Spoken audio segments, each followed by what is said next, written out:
আমি বারবার পুরস্কারপ্রাপ্ত, সনদপ্রাপ্ত, জাতীয় পর্যায়ে কয়েকখান সনদ পাইছি। আমি একজন কবি। এখন আমি আপনাদেরকে একটা কবিতা গায়ে শোনাচ্ছি।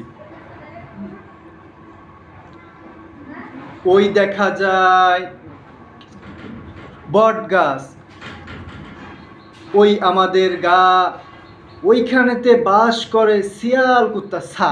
এই থামেন থামেন, কি কবিতা কন আপনি? আপনার যা অবস্থা, আপনার যা প্রতিভা, আপনার যা যোগ্যতা, তা আপনার এই যোগ্যতা, এই প্রতিভায় কে আপনারে জাতীয় পর্যায়ে কবি বানালো আর এই স্বীকৃতি দিল? হ্যাঁ, আপনি কেমনে হয়েছেন কবি কন? বস, আমার আমার দাদা ছিল ৭১-এর কবি। দেশের জন্য অনেক কবিতা লিখছে, অনেক কিছু করছে। সেই দাদার কোঠায় আমার বাবা হয়েছে কবি। আমার বাবা একটা কবিতাও লেখে নাই, আর ওই কবিতার কও জানে না। আমি আমার সেই দাদার কোঠায় আমি হয়েছি কবি। আমার মেধাও লাগে না, যোগ্যতাও লাগে না, পারি না পারি এটা দেখারও দরকার নেই। আমি হলাম কোঠার কবি। ও, কোটার কবি? কোটার কবির এই অবস্থা? ঠিক আছে, সরেন, আর একজনের চান্স দেন।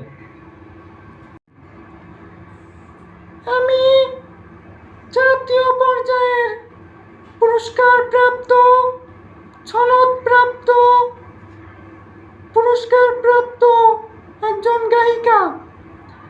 আমি আপনাদেরকে একটা গান আবৃত্তি করে শোনাচ্ছি। আকাশ যখন সিমড়ি লইয়া আমার বাড়ির সামনে দিয়া একটা একটা একটা যায়, চল্লা যায়, মুখটা চল্লা যায়। এই থামেন থামেন, এই আপনি কেমনে গায়িকা হলেন? আপনার যা কণ্ঠ, আপনার যা প্রতিভা, আপনার যা মেধা, এতে আপনি জাতীয় পর্যায়ের সনদপ্রাপ্ত, পুরস্কারপ্রাপ্ত গায়িকা কেমনে হলেন? এই কে বানালো আপনার এই গায়িকা? বস, আমার নানি ছিল ৭১-এর একজন গায়িকা। ও, তারপর? দেশের জন্য অনেক কিছু, অনেক গান গাইছে, অনেক কিছু হারাইছে। আমার মা ছিল সেই আমার দাদির নানির কোঠায় গায়িকা। কিন্তু জানেন, আমার মা ছিল একজন বোবা শিল্পী। কোন কি? আমি তো যাই একটু গাইতে পারি, কিন্তু সে তো ছিল বোবা শিল্পী। প্রতিভাও লাগে না, কণ্ঠও লাগে না। আমি হলাম কোঠার শিল্পী। আমার নানির কোঠায় আমিও শিল্পী। আমি হলাম কোঠা পরিবার, আমরা হলাম কোঠা পরিবার। যাও। আমি হলাম নাতনি কোঠার শিল্পী, আমরা হলাম কোঠা পরিবার। আমাদের মেধা লাগে না, যোগ্যতা লাগে না, প্রতিভা লাগে না। ও, আপনাদের খালি কোটা লাগে? হায় রে, এইভাবে চলছে দেশ, এই অবস্থা? হ্যাঁ, কোটায় সব এভাবে ফুটো হয়ে যাচ্ছে না, কোটায় কুটে যাচ্ছে।